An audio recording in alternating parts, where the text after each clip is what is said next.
You know the 12 labors of Hercules?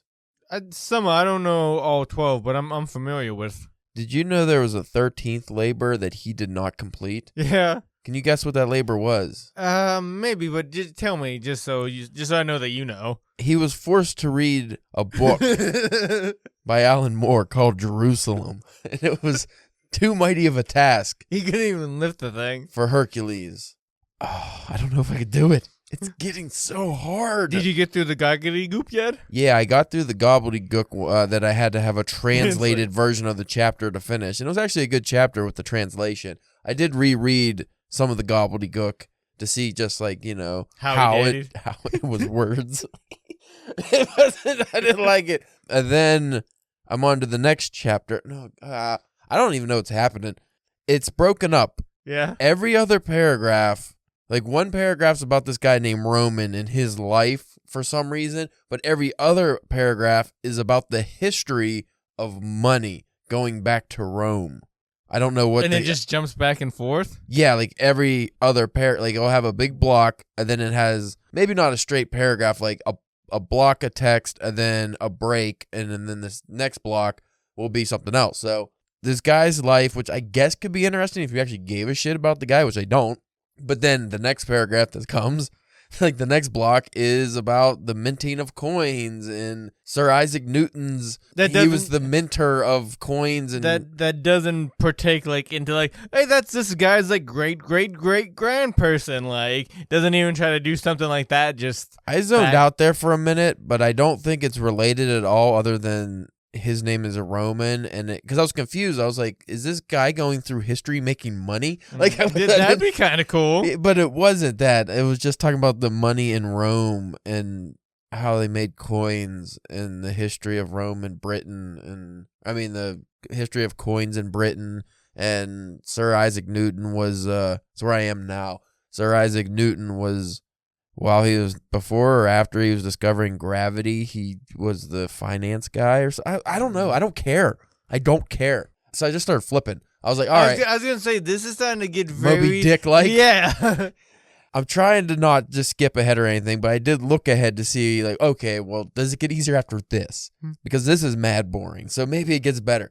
There is, because I still had the play. There's a chapter written like a play. I don't know how that's going to be. I forgot about that. But this chapter, which goes on for like every chapter goes on for like 50 pages. It looks to be I'm going to get to a 50 to 100 page. I don't know if it's a single chapter or what, where it's either stream of consciousness or it's just all text, just all block. Not even like every broken page. up. No, every page, just one paragraph. But I saw a bunch in italics, so that made me think it's stream of consciousness. I don't fucking know. I don't want to get there. I only got like 300 pages left. I'm so close. I'm almost at 1,000. And I just can't even get to 1,000. God! Oh! So if you get a text this weekend, like, Spencer, we're reading a Murakami book. Like, just know that I had to take a break from Alan Moore. So... I was supposed to be done with this in like November. Yeah, I was going to say, when did you restart this again? I think October, and I was planning for end of November, and then December, and then January. Yeah, I was going to say, and we're almost done with February now. To be fair, I haven't read it I think Monday and Tuesday I didn't read it at all because I was doing a lot of writing. Mm-hmm. And over the weekend and then yesterday I read like I can only read like 2 pages at a time. And I was like, I don't care about fucking coins. I don't care about the money system. It's stupid. What does this have to do with anything? Everything now is just not related to the book 2. Like the first chapter of book 3 was related, but then after that, it's just nothing.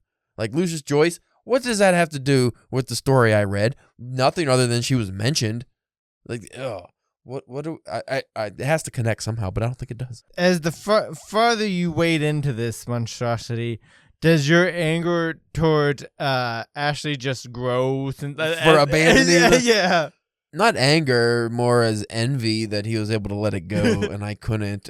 Especially after he made me read House of Leaves, and we both finished that, and he fucking read the which I think it was his idea. The book was my idea, but the author was his, the David Foster Wallace Oblivion, because he was interested in reading that, and I was like, well, let's do the short stories instead of fucking Infinite Jest or something that would make me break the table with it out of fury. Isn't that just as big as... I think it's bigger than Jerusalem. Oh. And if it's not bigger, it's definitely more complicated and boring. I don't know. If I get to Ulysses which is supposed to be way harder than Jerusalem, I'd imagine. You think? Oh, yeah, definitely. I mean, I had to get a special book because the regular book would be too complicated for me to understand. I had to get a book that had essays before every chapter. You saw the Cambridge edition I have. It's like the size of this table. It's huge. Yeah.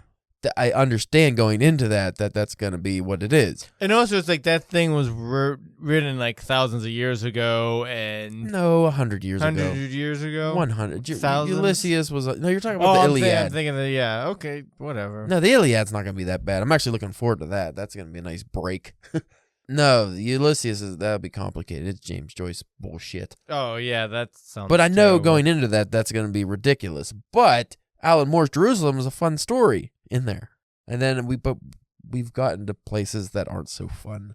I don't know what this man is thinking. He's definitely a wizard, but I don't know if I'm bewitched as so much as I am furious. Now, what if once you get done, you fold that last page over, read because I'm sure it doesn't say like the end price is like Finn, just because Finn, yeah, oh, yeah. But as soon as you're done and you close that back cover to the book and it's done, and then you just grow a beard, It'd be worth it. would it be worth it? It'd be worth it. Just like, what the fuck? Awesome. That's the only power I get. Because I've known how long and how bad you've been wanting to grow a beard for. I think, would it be worth it to slog through that thing for like a half a year? What happens if you read it again? Well, in my scenario, you just have the ability to. Yeah. Now you can grow your beard. But what I'm saying is, what happens if you reread it? Does that ability double? Maybe. I don't know. But we gotta get to the actual episode. There's an actual episode? Supposedly. Just more Jerusalem talk. Maybe. I don't have a topic today, and we both had awful days at work. Well, I'm assuming you did. I did. Yeah. I'm assuming just by your demeanor walking through the front door that defeated world has spiked me in the neck. You mean this the somehow I was walking upright but my head was still dragging on the floor? Walk. Somehow you walked uphill while going downhill is what it looked like. Yes. If that makes any sense. Backwards. Yeah, like people talk about having a cloud over them when they're walking. You brought it in the house. Yeah. So anyway, folks, stick around. This will be a fun, upbeat episode.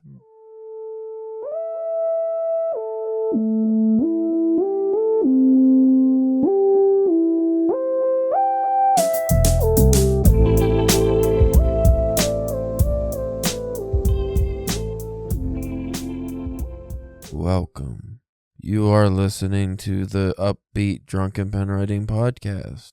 Woo. I am your host, Caleb James. With me today, Spencer, the Kalamazoo Kitten Crippler Church. Oh. Jeez, dude. That's harsh. I mean, No. it is the downer episode, but Lord. Yeah. Crippling? Not even killing them, crippling them. That's worse, in my opinion. What do you have against cats, man? Is it the one upstairs that mauls you? Yeah. It's to send a message. I asked her today. Yes, I asked my cat a question. I asked, "Are you gonna attack Spencer when he comes over?" And she smiled. Yeah, I'm sure. Like, I'm sure that Valentine's Day picture that Mindy took where she was just licking her lips. I'm sure that's how she did that. Like, hey, you gonna maul Spencer when he comes over? And she's just licking her chops. Well, when Bryce came over the first time, she was sitting there all cute on the chair, and I didn't even think of it. Yeah. I didn't even notice her there, and he walked in, and he just naturally went to pet her, and she just went, and he went, oh! I was like, oh, don't touch that. Yeah. That's like a snake. Yeah. That's not a cat. It looks like a cat. That's a snake. It bites a lot. I have good news again. Yes. Yay. Clap. Gotta clap, Spencer. Louder. 20 minutes of just, my hands are bleeding. Bones are broken. They're just nubs.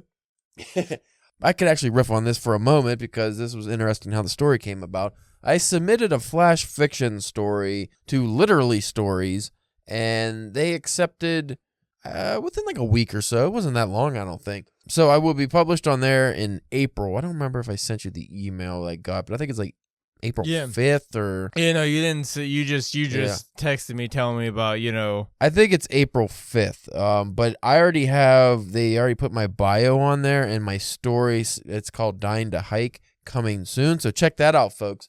But the story, this was the first time I can remember, at least in recent memory, where I wrote something like me and Mindy, we were going to go, I don't know, I think it was a Sunday. We're just Saturday or Sunday. We're going to go do a bunch of stuff. It had to be Sunday.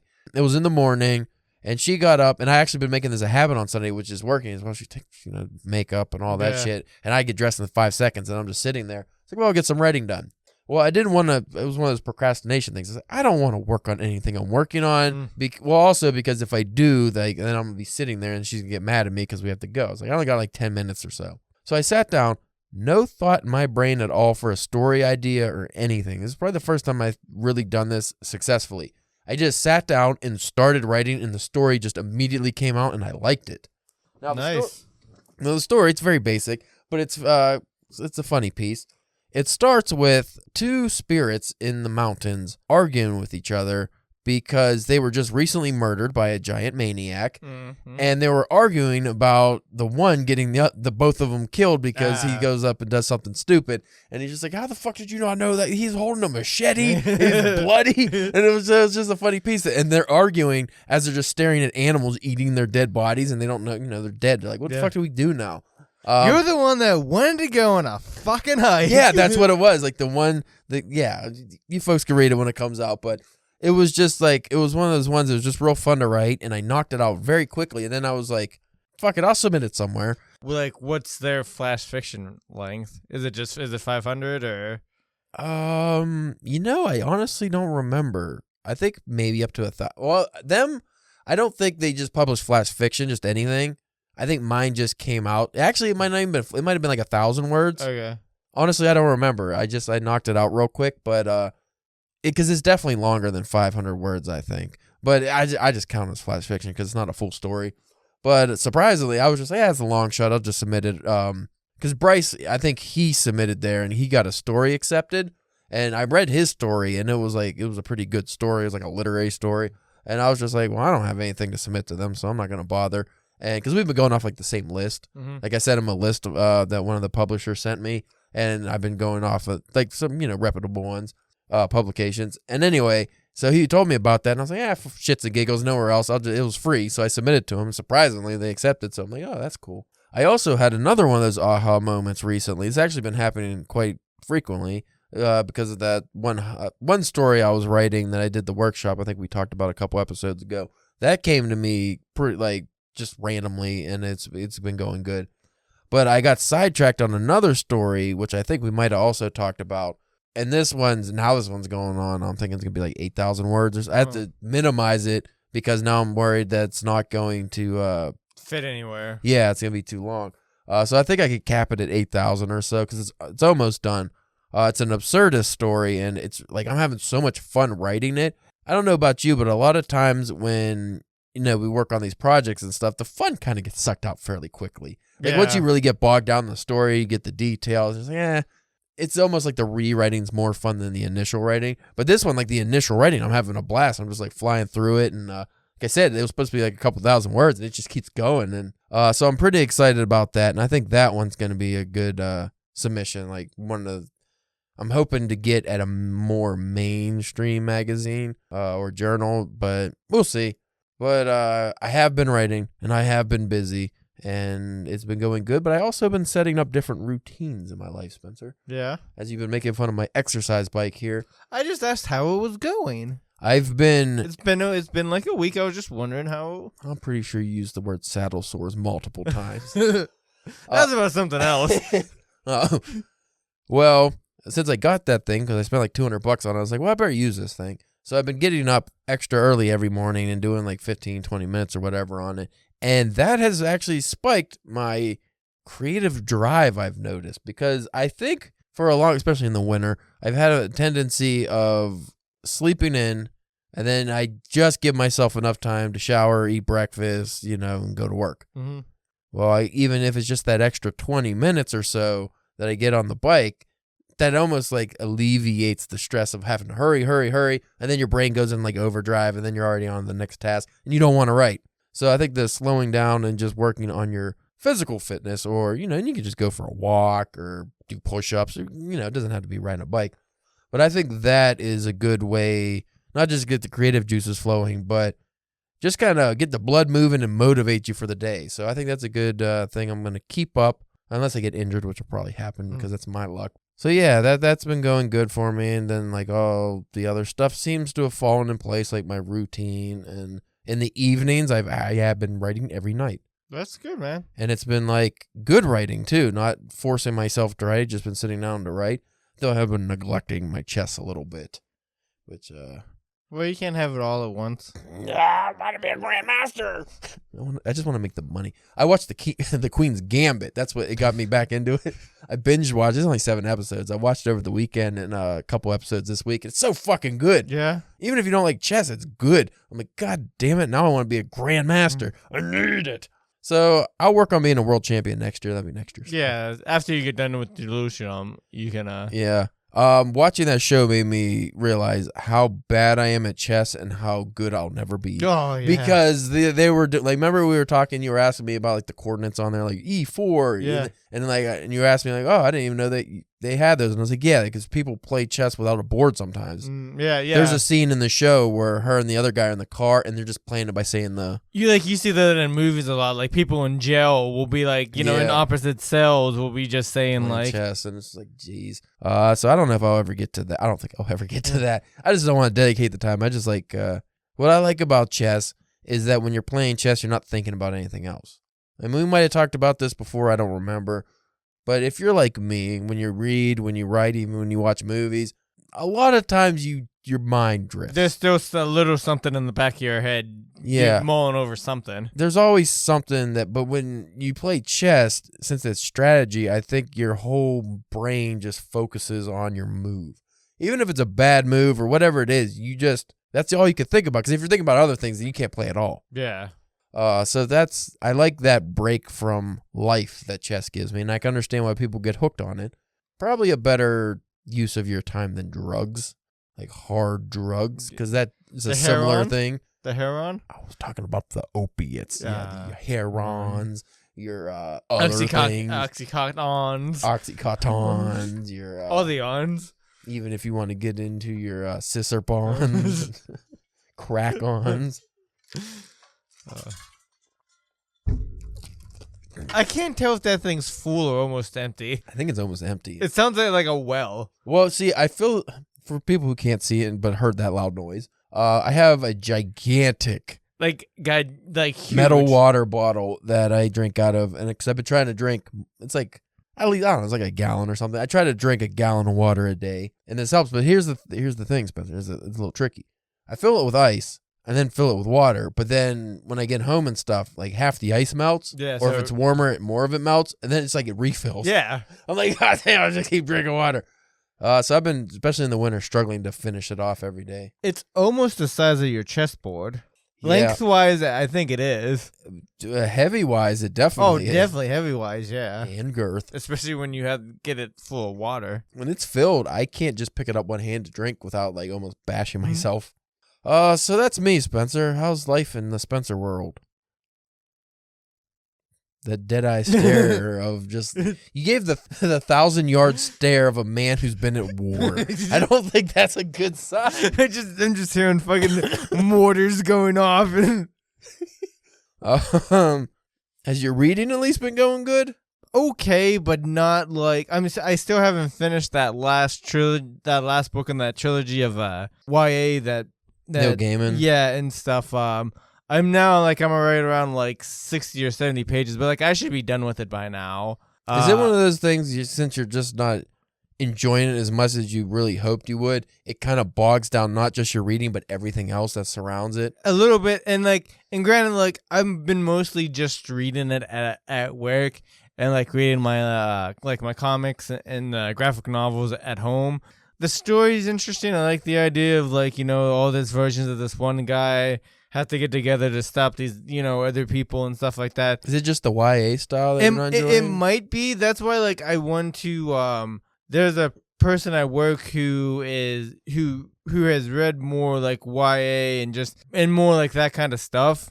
So I wanted to let her borrow the the books whenever I get done with them and see what her take is on it. See somebody who's more familiar with that kind of genre and stuff like that, and what they think about it. Well, there's a lot of people who've told us that there's great YA out there, and they would even consider it literary, some of the stuff. And we have always well, maybe, but have you thought maybe because we've read more challenging works and understood them, enjoyed them. Like we built up our reading over time to the point now where it's like YA is too sophomoric. Like it's just, it would be like reading a kid's book for some people, you know? Like for us, it's just, yeah, maybe the story's cool, but the writing is just, you know, you need a little bit of challenge, right? Yeah. You need something that kind of hooks you, because I know when I read stories that are just, even like Catcher in the Rye, where it's just like very basically written, I'm just like, I don't know.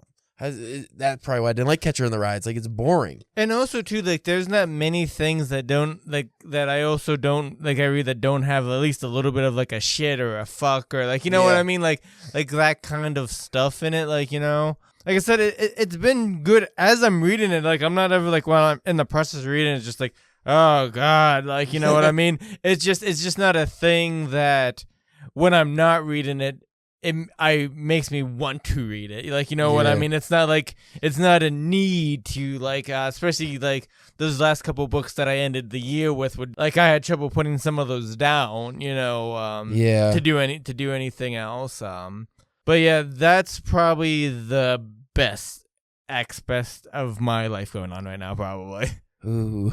You said like, so you're Bruce Willis now in Unbreakable. Okay. And I'm Mr. Glass at the other end of the spectrum right now, including the scheming and blowing up everything. Well, I can't comment on those. Can't you know, put yourself out there like that. Can we be James McAvoy?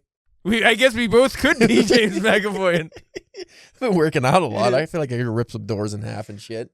I'm just saying with the multiple personalities, we can each be one. No, that too. I'm very bogged down with Jerusalem now. Yeah. It's become an albatross. It is wrapped around my neck like a goddamn anchor, and I cannot move. I need to finish this stupid fucking piece of fuck book. But like, it's not a bad book. That's the problem. It's a good book. That's why I don't want to abandon it. And like I was gonna say, like I don't think you want like how we were talking about earlier with the Moby Dick treatment. Like I feel like you've gone this far to just try to be like far. And to just like not like to just go skim through like the last couple hundred pages or you know like jump in huge chunks, you know. But again, I'm nowhere near like I'm not one to say because I haven't, you know, even opened the thing. You know, it's like if you were eating a lot of pudding and you might really like pudding and it's delicious that you're eating that pudding. But after like a gallon of pudding, I can't stomach any more of this pudding. At least give me a different flavor. And then add fucking Alan Moore's beard hairs into the mix, and you're just like, ew. Oh. And also, after watching those Maestro classes, I read a lot of the stuff in his voice, and it's tormenting me. Oh, that sounds like nightmare fuel. If you want to be a great writer. Oh, no, he says it weird. No. And once you finally finish this, when do you think the next time you can pick up an Alan Moore thing? I have a bunch 2 years. I have a few of his other novels, and I'm not going to read those for years. Yes, for a long time. I can't. Even though they're nowhere near the size of those. Yeah, it's just, well, like the one starts with just all caveman stuff, and it's just caveman voice, but bad. Like you can't understand it. He does things. He takes experimental risk, which I greatly appreciate. But at the same time, I don't want to read all that. Also, it's like, yes, you're taking risk. You're in this part of your career. You've earned this, but you can take risks. But also doesn't necessarily mean that it needs to be published. I don't know. I'm not a gigantic Alan Moore fan. Like I like his work and I like what he does, but the execution is like an execution. It could be deadly. I don't know. I just really want to get to some fun stuff. And now I also feel like I really hope after finishing this goddamn book, I don't go into like the Iliad and I'm just so burnt out intellectually that I just can't read that stuff. Because that's a worry of mine. I don't think that's going to happen. But I think the Haruki Murakami books will be a nice break. Well, something's gonna tell me like once you get to these like I'm gonna read those in 30 minutes. I didn't say like I remember the one reel where like they're like at a talent show and the guy I think it's like a Brit they're British people and they're like I can read a book and like fastest book read and he just flips through and he goes blah blah blah blah blah blah. That's how you're gonna be able to go through those books after you get done with this thing. That'd be nice. So anyway, folks, if you want, I say Read Alan Moore. Here's what I want to know. Should I do a redemption IRC when I finish the book? Oh, you have to. It's just going to be me. Yeah. No one else, you know. It'd just be you and your thoughts alone and however much alcohol you need. But yeah, you definitely should. I just played this. Because then what's the point? The whole time I wanted to play haunting jazz music in the back, like an old seedy nightclub from the 20s. And I'm just going to sit there and I'm just going to ruminate. Well, why not read that Hulk over thing if you couldn't do a 15 to 20 minute solo podcast? Yeah, really. I thought that was the whole purpose for reading the thing. That fucking Alan Moore. It is a complicated matter, and I aspire to never write such work. Yeah, like I don't.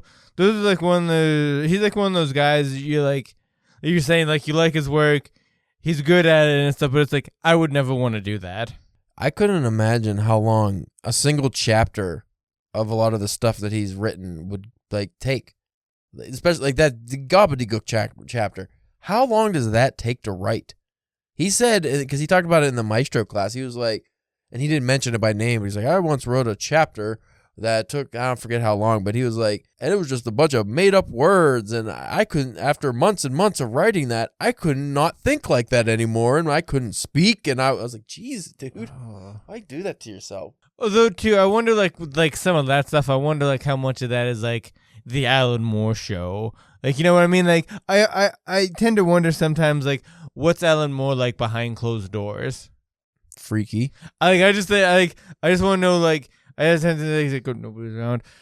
So, man, I just got done writing this book down there in the hall. Like, you know, just, like, he just completely changes when, like, nobody's around. Or, you know, like, I don't know. I do wonder kind of, like, how much is, like, the Alan Moore persona. I don't know. He's very grizzled, so it's hard to say with those kind of people if they even want to have a persona at this point. His voice definitely comes out in the book, though. Like, you get a lot of personal introspection of Alan Moore's thoughts in the book. It makes you take a very different look at it, like him as a person. So that's interesting. If you like Alan Moore, I guess it's you get his thoughts on politics and religion and every fucking else, the minting of coins in Rome and like. Why do we need to know about that, Alan Moore? Dude, that's why. It's Moby Dick. That's what the fuck that is. That's what it is. We're going to talk about fish every other fucking paragraph. That's what he did. You want to know everything you can about harpoons? Read Moby Dick. You want to know about the money system of fucking Britain over the history of 8,000 years? Go ahead and read fucking Jerusalem for no reason. I need an abridged version. That being said, I think when I read the Iliad, the Aeneid, and the Odyssey, my head's going to be so melted that when you come over here, I'm going to be dressed like Aristotle or one of those guys, like Plato. I'm going to be in a robe. I'll have a big gray beard from obviously finishing Jerusalem.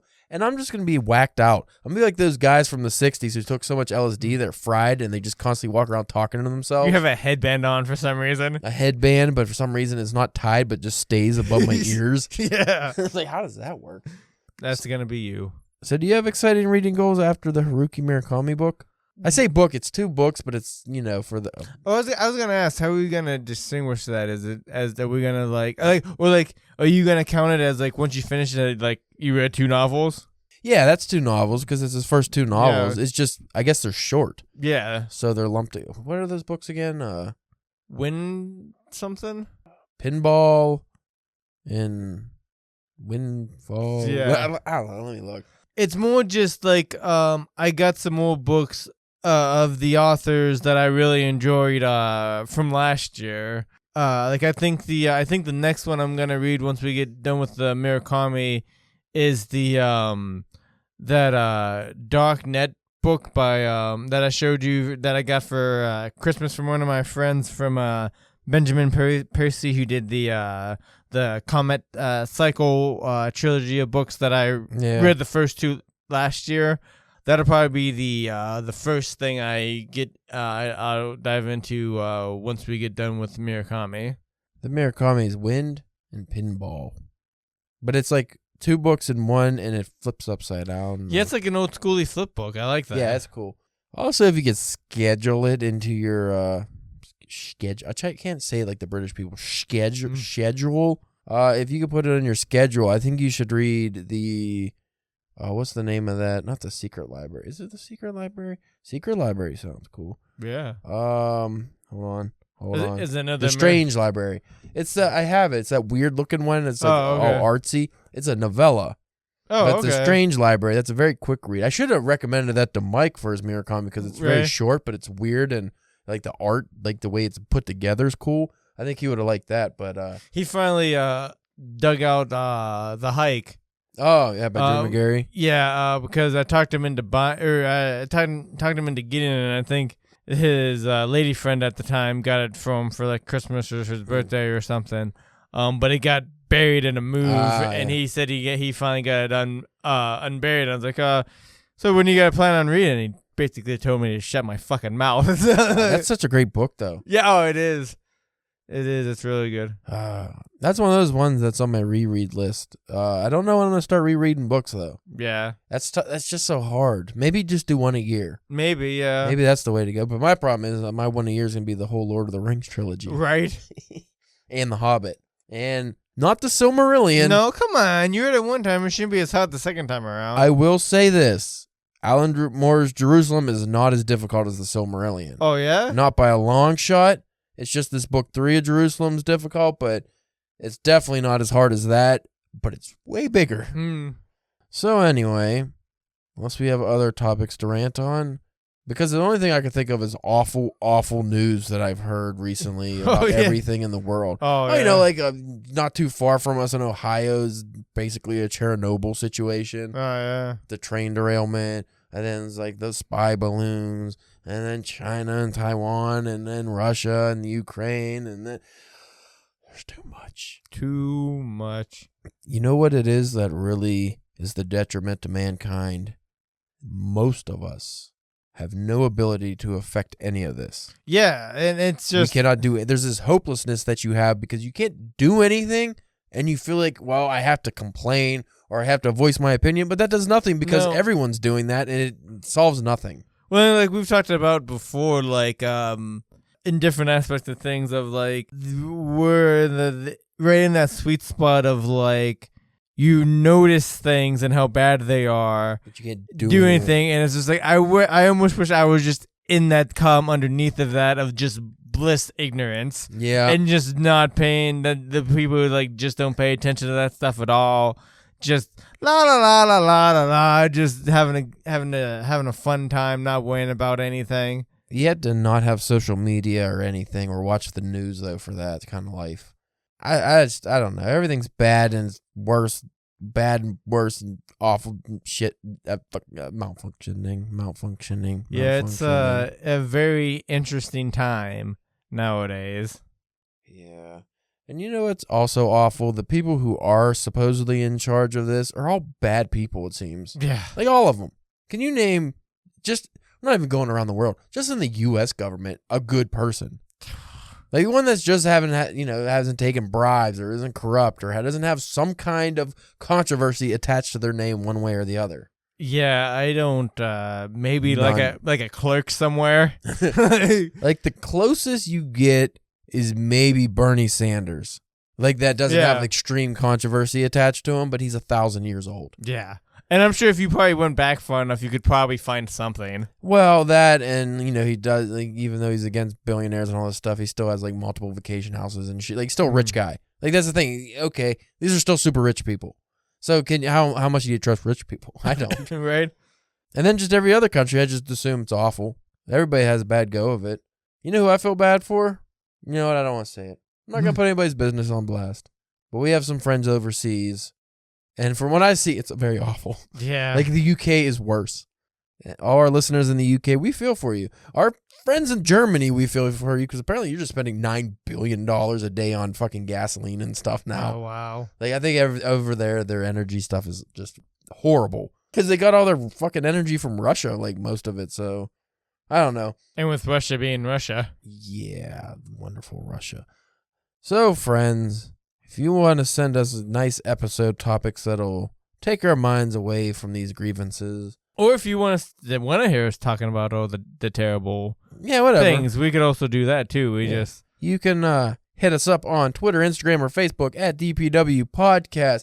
Oh, by the way, I forgot to tell you, I keep getting requests for us to do interviews with people, Oh yeah, but I don't want to. like to be like on their thing. No, to be on our to be show. on our thing. But they're like, it's their press people who keep reaching out. And it's like, Mm. oh, but New York Times best-selling author. If you're interested, and they send like fucking 5 pages of shit. And then at the end, it's like, if you're interested in booking this interview, it could be done Wednesday at between 8 a.m. to 4 p.m. And I'm just like, I'll work all day. Like, I'm not changing my life to interview somebody I don't even know. That's the main thing. I don't know these people. And the other one, it was a very professional one too. It was like that a press gig, and they're all old women too, by the way. I just want to say that they're like older women.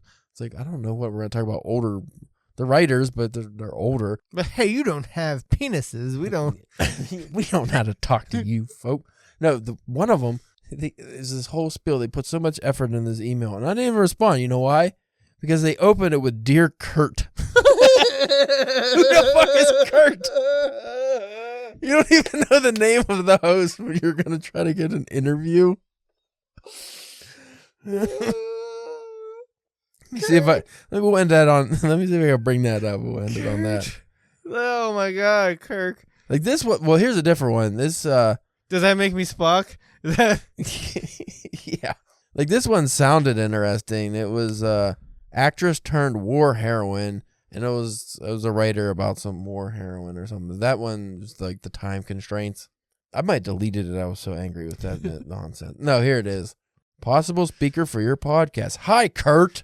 I'm writing to find out if you would like to invite blank blank, co-founder of blank blank blank awards, to give a talk on your podcast. This person has a wealth of writing knowledge, and it just goes on and on about their credentials, and they do awards or something. And I'm just like, no, because my name's not Kurt. And also too, like I wonder, like whoever that person's for, and even with like the time constraint one, are the people that we're actually interviewing, have they ever listened to the show? No, they even they don't have no idea. Yeah, like no idea. So like they somebody don't know. just found us.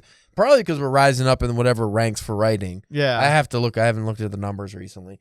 But we're probably going up, or we trending or something or other, and they see that, and they're like, oh, gonna get on that show. And they just put it on the list of all the shows they want to get on, but they don't listen. Like, listen to an episode, and you'll probably say, oh, we don't want to be on that show. Don't want to be on that guy's show. We'll be halfway through telling and doing a synopsis of my story, and we just be, and then we shut out the ass. Like, I'm sorry, Kurt, but we have to take back our interview request. We cannot get on there because your co-host apparently is named the Kitty Crippler.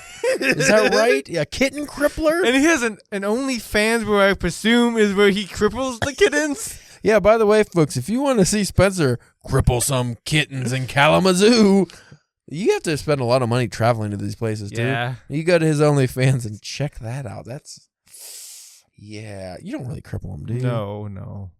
Crippler crossface. Yeah. Oh, no. They're so little. How do you get the arm under the... Never. No, it's the big cats, but they're little. It's the little big cats. Little big cats. Like like the lions. But cubs, though. Yeah. That's what they call them. You're a cub crippler. Yeah, cub. Oh, that's fine. Lions kill people. Anyway, folks, we thank you for listening. If you want to check out... It's not going to be published yet, so... We'll remind you. Yeah, we'll remind you. when You it go gets to closer. CalebJamesK.com to keep updated on my publication history, and whenever that comes out, literally stories, you can go on my site to get the link. Anyway, we thank you for listening, and check us out, and we'll check you out next time.